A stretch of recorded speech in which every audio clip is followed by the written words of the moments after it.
way, or rather the fourth way of which we can be able to believe God. History is another way of believing God. History is a way of believing God. What do I mean by saying history is a way of believing God? It's because there comes a time when you look back in your own life, you look back at what God has done for you. You look back at how God has fought for you. You look back at what God has done for you as a person. This, my dear friend, is a weapon you use.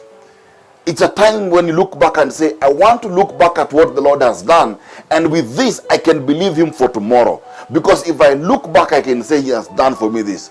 There's a song I love so much by Maverick Music. It's called History. And it says that you and I have a history, Lord. We go way, way back. I love that song. Because whenever I'm looking at some things in my life, I look at God's track record. And I say, no, Lord, but the time I didn't have this amount, maybe I didn't have this money, but you found a way. The time I was unwell and you healed me. The time I saw you do this for me. I have a history, and based on the history, I'll choose to believe. I have nothing else to hold on to but the fact that you have done this before. I have seen you move.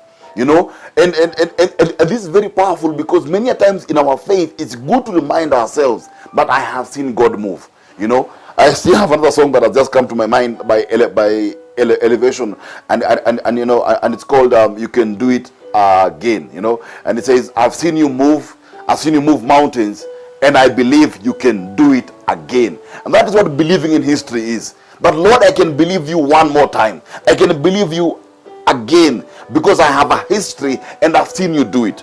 We find this in 1 Samuel 17. You know, when King David is moving and he's coming to a place where Goliath has held the Israelites hostage for a couple of days. He comes and says, I will fight. And Saul tells him, you can't, you're just a boy. And David tells him, no, I believe my God, because my God and I have got a history. I was taking care of my father's sheep, and a lion came and took the sheep, and I went and I smote that lion. I smote this particular bear. I have history of God not letting me down in the midst of adversity. Therefore, Goliath is another opportunity for the God I have seen in my life performing his victory. My dear friends, when I see that the Lord, we believe God at times, my dear friends, because of history. Psalms 37 to 25, David says this.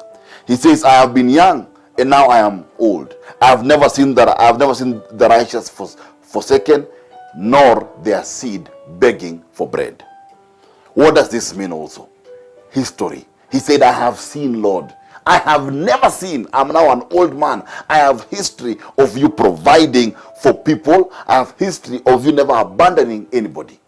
My dear friends, are some of the ways we believe God. We believe God, my dear friends, by looking at the track record.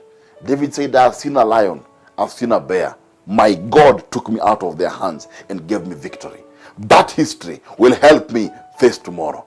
I have seen situations where there was no one to fight for me, but God came through for me. Right now, I don't know what's happening, but I'll choose to say I have history with God, and my history shows he has fought for me before. History has shown he has opened a door where there was no door before. History has shown he has given me opportunities where there were no opportunities before. Because of that history, I will choose to believe today.